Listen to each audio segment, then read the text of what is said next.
Alright, this is a video to learn how to get into Scratch in case you have forgotten your password. So if you've forgotten your password, the best thing to do is to follow what I'm about to do right here. So my username, you have to know this, and my username is Keegan D at westottawa.net, and I'm going to say need help. And then I'm going to put down username, or I can put down my email address. So I'm going to do my email address. And I'm going to hit on send me a password link. And it says, we have emailed you instructions for resetting your password. So I'm going to go here. Oh, this is Randy. And here it is, my reset password for Scratch.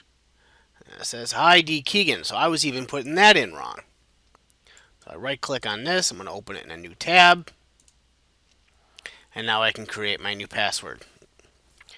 This is how you go about making a new password for Scratch.